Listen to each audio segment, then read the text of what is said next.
Bonjour, on va parler maintenant, puisqu'on est dans la période des 3 semaines. On entame la 3e semaine qui est ce qu'on appelle Shavua Shechalbo, Tisha B'Av, la semaine où va tomber le 9 Av. Donc on va parler bien évidemment, du jour en question de Tisha B'Av. Quelle est la avoda en particulier qu'on peut fournir ce jour-là? Parce que c'est vrai que c'est un peu flou, on ne sait pas forcément qu'est-ce que Hachem attend de nous ce jour-là. On ne mange pas, on est fatigué, et qu'est-ce qu'on attend exactement? On attend que le jeûne passe. C'est pour ça que les Chachamim ont décrété ce jeûne-là, ce jour de deuil. Il est évident que ce n'est pas du tout le but recherché. Le but recherché, les Chachamim nous expliquent que, en ce qui concerne les jeûnes, qu'on doit jeûner, Akadosh Baruch Hu, il nous dit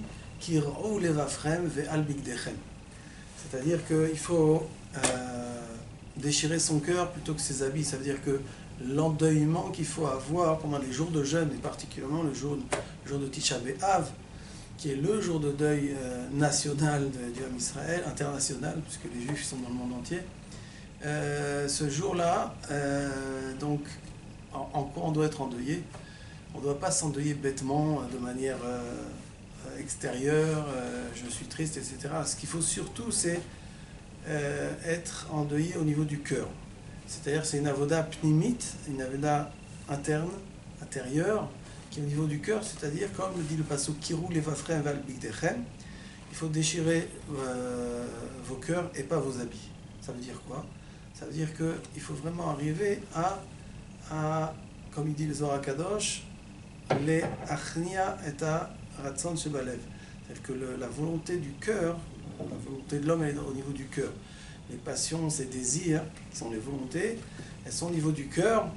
Et c'est ça qu'il faut, en vérité, arriver à déchirer. Ça veut dire quoi? Déchirer les mauvaises volontés, les mauvais désirs. Donc, quelle est la avoda de ce jour de jeûne, de Tisha B'Av? Une des avodotes, un des travails à fournir. Il nous explique, Moharosh, que déjà le minag, l'habitude des chassidim de Breslev, c'était qu'à Tisha B'Av, de lire bien évidemment la Megillat Echa, donc les lamentations qui ont été composées par le prophète Jérémie, Yirmiyahu Hanavi, c'est de les lire et le soir, une fois le soir et aussi une fois le matin. C'est d'ailleurs le minag si je ne me trompe pas, le minag des Sfaradim, de le lire et le soir et le matin. Les Ashkenazim ont l'habitude de le lire que le soir. Mais les Sfaradim et le soir et le matin, c'est le minag aussi des Chassidé Breslev. Et Moharosh a dit que l'essentiel du récit de la Megillah, Echa, des lamentations, il faut en vérité dire ces lamentations, réciter les lamentations, mais en vérité se lamenter sur soi-même. C'est-à-dire se trouver à travers les lamentations. Trouver soi-même, se retrouver à travers les mots qu'on est en train de dire. Comme l'avait dit Rabbi Nachman de Breslev, il a dit dans l'Écouté Moharan, Chelek Bet, la deuxième partie, au niveau de la Torah 125, il a dit là-bas que quand un juif il dit des Tehillim, eh ben, il doit se retrouver soi-même dans les Tehillim qu'il est en train de dire. C'est-à-dire que on voit que David Ameler,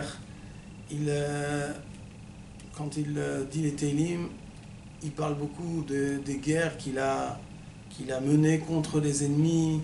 Il demande à Hachem de protéger contre ses ennemis, de l'aider à vaincre ses ennemis, etc.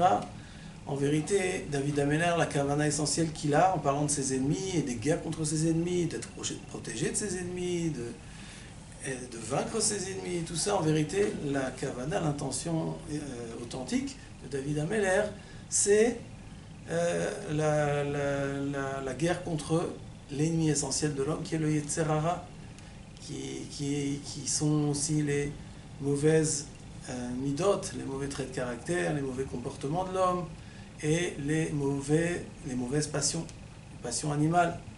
C'est ça la vraie guerre qu'on doit mener. Et donc quand on va lire maintenant un passage de Tehillim, on va prendre comme exemple, quand David Ameler, il dit Hachem, Marabut Sarai, Rabim Kamim Alai, quand David Ameler, il dit Dieu, combien sont nombreux mes oppresseurs, de nombreuses personnes se lèvent contre moi, etc. Donc en vérité, quand nous on est en train de lire ce Tehillim, il faut se mettre exactement à la place de David Ameler et considérer qu'on dit ce Tehillim-là sur nous-mêmes. C'est-à-dire qu'on est en train de parler à Hachem et qu'on est en train de lui dire « Mon Dieu, combien sont nombreux mes oppresseurs, combien de nombreuses personnes se lèvent contre moi. » C'est qui ces nombreuses personnes? Ce sont les mauvaises midot, les mauvais comportements. Ce sont les mauvaises ta'avot, c'est-à-dire les mauvaises passions, les passions animales. Ce sont toutes sortes de mauvais penchants qui se lèvent contre moi et mon Dieu, j'en peux plus, aide-moi. Donc il faut toujours se retrouver à travers les Tehillim. Et de cette manière, il nous explique, Moharosh, que de cette même manière-là, on doit lire la Megillat Techa. C'est-à-dire se retrouver, s'identifier à ce qu'on est en train de dire dans la Megillat Techa, parce que la Megillat Techa, l'endeuillement sur le Beth Amikdash, sur la destruction du Beth Amikdash, sur la non-reconstruction du Beth Amikdash essentiellement. Le prophète Jérémie, il a pleuré sur la destruction parce qu'il a vécu la destruction. Nous, on pleure de quoi? On pleure que le Beth Amikdash n'est pas reconstruit et on doit s'identifier dans cet endeuillement au point même qu'on doit comprendre, on doit prendre conscience que si le Beth Amikdash n'a pas été reconstruit, c'est par ma faute à moi. Donc c'est de cette manière-là qu'on doit lire la Megillat Techa. Quand on arrive à s'identifier dans les mots qu'on est en train de dire, alors vous allez me dire c'est pas évident, on est français, on comprend pas forcément tout ce qu'on est en train de dire dans la Megillat Techa. Il y en a qui vont le lire en français, on peut le lire en français. Et si jamais on n'a pas l'occasion d'avoir une traduction en français, au moins d'avoir cette intention-là, de prendre conscience. Je dis des mots, j'arrive pas à comprendre, tout comme il y a beaucoup de nos frères qui disent les Tehillim sans savoir exactement ce qu'ils sont en train de dire. Mais il faut comprendre que la kavana essentielle, d'accord, tu comprends pas les mots, mais la kavana essentielle doit être mon Dieu, aide-moi, mon Dieu, sauve-moi. Ça c'est pour les Tehillim. J'ai un Yetzerara très très fort, je ne sais pas comment m'en débarrasser. J'aimerais tant me rapprocher de toi et faire ta volonté. Ça c'est le kavana quand on lit les Tehillim. Maintenant, quand on lit la Megillat Techa, c'est de dire aïe aïe aïe, Jérusalem a été détruite. Ça veut dire quoi? Ma crainte du ciel, elle a été détruite. Ça veut dire quoi? Jérusalem a été détruite. Ça veut dire que le Yetzerara il s'est tellement renforcé contre moi que j'ai entraîné par mes mauvais actes et mes mauvais penchants la destruction du temple. Ou bien par mon mauvais comportement, j'empêche la reconstruction du temple, j'empêche la venue du Mashiach. C'est cette kavana-là qu'il faut avoir au moment où on lit la Megillat Techa.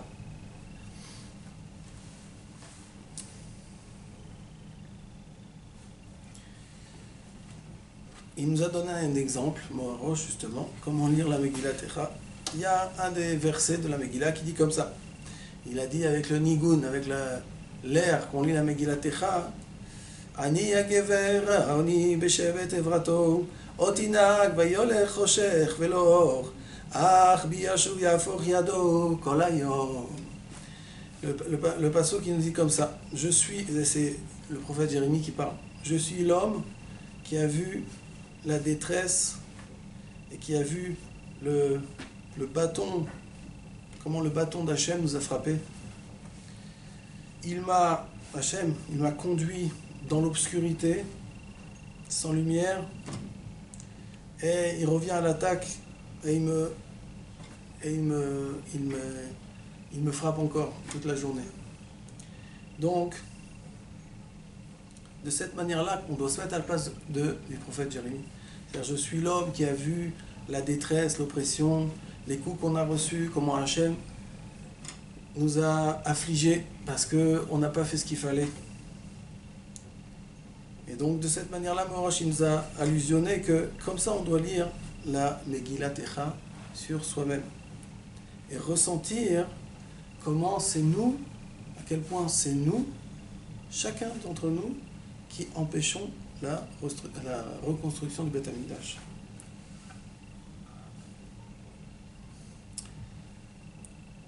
Moharosh nous a également dit qu'une fois, Rabbi Nachman de Breslev a dit une fois à Rabbi Nathan, son élève, il lui a montré comment on devait dire aussi les lamentations quand on dit le Tikkun Chatzot. Dans le Tikkun Chatzot, il y a un passage, c'est particulièrement les Ashkenazim qui ont le minhag de dire ces passages-là de lamentation. Ça se trouve entre le Tikkun Rachel et le Tikkun Léa. Il y a toutes sortes de lamentations qui ont été composées d'ailleurs, pas par des Ashkenazim, par des grands Chachamim Sfaradim qui ont composé ces lamentations. Bon, les Sfaradim n'ont pas gardé l'habitude de dire ces lamentations-là, mais les Ashkenazim, ils les ont pris pour eux et ils les disent quand ils disent le Tikkun Chatzot. Et dans ces lamentations-là, il y a marqué par exemple Echa Necha Vaoulam, et Rabbi Nachman, il montrait à Rabbi Nathan comment on doit dire ces lamentations-là. Echa Necha Vaoulam, comment le palais d'Hachem il a été détruit, comment c'est possible? Et une autre lamentation où c'est marqué comme ça Anmata Itzhak Bashevi Ploni Ben Ploni, c'est-à-dire jusqu'à quand moi qui m'appelle un tel, fils d'un tel, va crier dans son exil, va implorer Hachem dans son exil, jusqu'à quand? Il a montré donc, Rabbi Nathan, il a été mamrish, il a montré de manière éloquente à Rabbi Nathan comment on devait dire les lamentations du Tikkun Chatzot. Et c'est de cette manière aussi qu'on doit donc, on nous apprend en vérité, on doit apprendre de ça, que c'est de cette manière également qu'on doit dire les lamentations le jour du Tisha B'Av. C'est se lamenter sur la destruction du Beth Amikdash, c'est se lamenter sur la non-reconstruction, mais surtout de comprendre que c'est moi le problème. Il ne faut pas se cacher la face. Si on vit dans ce monde, c'est qu'on doit réparer quelque chose. Sinon, on serait déjà retourné là-haut. Donc si j'ai à réparer quelque chose, j'ai une responsabilité dans ce qui se passe dans le monde. Et il a raconté, Moharosh, que l'habitude de Rabbi Nathan à Tisha B'Av, c'était, comme on dit en hébreu, Ayom Venora. C'était terrible, terrifiant. Parce que Rabbi Nathan, il avait une si grande peine, ce jour-là, qui s'enfermait depuis le début de la nuit jusqu'au lendemain après-midi. Jusqu'au lendemain midi, il était enfermé dans une sorte de cave comme ça, dans un grenier, une sorte de cave très profonde. Et là-bas, il pleurait constamment, depuis le début de la nuit jusqu'au lendemain midi. Il pleurait sur la destruction du Beth Amikdash, sur l'exil du Ham Israël, parce que c'est ça aussi qu'on doit se rendre compte que, waouh, comment le peuple Israël est en exil. C'est quoi l'exil du peuple d'Israël? C'est pas le véritable problème, c'est l'exil physique, c'est-à-dire qu'on n'est pas sur notre terre. C'est sûr que si tout le monde était sur la terre d'Israël, ça serait magnifique, etc. Mais le véritable exil, c'est un exil spirituel. C'est que chacun est dans sa galoute personnelle, chacun avec sa galoute. Il y a un pour qui la galoute, c'est qu'il est enfoncé dans la passion de l'argent, l'autre la passion des femmes, l'autre la passion de la nourriture, l'autre les mauvais comportements, lui c'est la colère, l'autre c'est la jalousie, l'autre c'est la fainéantise, etc., etc. L'autre c'est la méchanceté, et puis il y en a, on va dire, la plupart c'est plusieurs mauvaises passions à la fois, plusieurs traits de caractère mauvais à la fois. Donc il faut prendre conscience, regarde, waouh, le Ham Israël est en telle galoute, et il faut s'endeuiller sur ça à Tisha B'Av, sur la galoute Israël, et aussi s'endeuiller Rabbi Nathan sur la alamat tzadik haemet me'aolam, sur le fait que le tzaddik authentique, combien le tzaddik authentique est voilé dans le monde. Parce qu'en vérité, Rabbi nous explique dans l'Ikutei Moharan, la deuxième partie, la Torah 67, qu'en vérité, toute la Géoula, elle dépend du dévoilement du tzaddik authentique dans le monde. Pourquoi? Parce qu'à partir du moment où le tzaddik est dévoilé, c'est-à-dire que son enseignement peut se répandre, et le Ham Israël, après, il aura tous les conseils pour sortir de sa galoute. Chacun selon la galoute qu'il a. Chacun avec ses mauvais comportements, ses mauvaises passions, ses mauvaises habitudes. Du fait que le tzaddik sera dévoilé, son enseignement va se répandre et chacun pourra sortir de sa galoute parce qu'on a maintenant les conseils pour se reprendre et sortir de sa galoute. Donc, il pleurait sur ça, Rabbi Nathan, toute la nuit de Tisha B'Av jusqu'au lendemain midi. Combien le tzaddik est voilé dans le monde?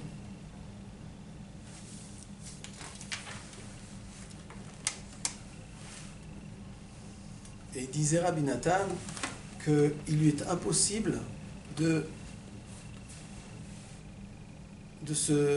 refroidir, de calmer sa peine, la peine qu'il a dans le cœur, tant qu'il ne sait pas comme ça, il ne pleurait pas de la nuit jusqu'au lendemain midi. Il n'arrivait pas à calmer sa peine, la peine qu'il avait dans le cœur, de la galoute, de l'exil du Ham Israël, du voilement du tzaddik, du fait que le Mashiach n'était pas venu, qu'il n'y avait pas le Beth Amikdash. Tant qu'il n'avait pas pleuré comme ça, ça fait en tout 24 heures, puisque toute la nuit, plus le lendemain midi, ça fait 24 heures. Il pleurait 24 heures.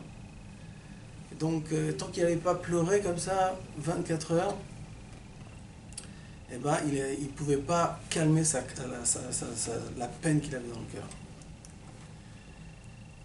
Moharosh nous a également dit que chez les Chassidés Breslev, on a l'habitude de s'asseoir quasiment à même le sol quand on dit la Megillat Echa, les lamentations. Bon, bien évidemment, on met un petit quelque chose pour se séparer entre le sol et son corps, une serviette, quelque chose comme ça, mais ils n'avaient pas. L'habitude était de ne pas s'asseoir sur une petite chaise ou quoi aux caisses, c'était d'être assis à même le sol. Et il y a une plus grande importance de lire la Megillat Echa que les kinotes elles-mêmes, parce qu'il y a la Megillat Echa le jour de Tisha B'Av, et il y a aussi les lamentations. L'essentiel, c'est la Megillat Echa. Et en ce qui concerne les kinotes, les lamentations, chacun il pourra dire des tfilotes, des prières, des requêtes, des supplications, selon ce qu'il a dans le cœur. Et il faudra qu'il demande beaucoup de miséricorde sur le Ham Israël, qui sont éparpillés en exil. Et il dit que particulièrement dans cette génération-là, après qu'il s'est passé ce qui s'est passé pendant la Shoah, il y a 70 ans, c'est pas difficile. Il dit, après qu'ont été tués de manière cruelle 6 millions de nos frères juifs, alors c'est sûr que chacun pourra trouver des paroles à dire pour se lamenter et pleurer sur cette galoute-là et le tsahar, toute la peine, toutes les souffrances qu'on a vécues en exil. Maintenant, une bonne nouvelle, c'est qu'il nous dit Moharosh que quand le Mashiach viendra, alors, vous savez que quand le Mashiach va venir, on va continuer à faire les mitzvot de la même manière. Après, quand ça sera la résurrection des morts et la résurrection des morts, le Olam Haba, c'est une autre histoire. Mais quand le Mashiach va venir, on va continuer à faire les mitzvot. On continuera à lire les lamentations, mais on les lira avec une mélodie joyeuse, comme on lit la Megillat Esther. Et on fera même la bracha de Shechianu quand on va lire la Megillat Echa quand le Mashiach viendra. On fera avant une bracha, la bracha Shechianu v'kiyimanu v'gianu lazman hazeh.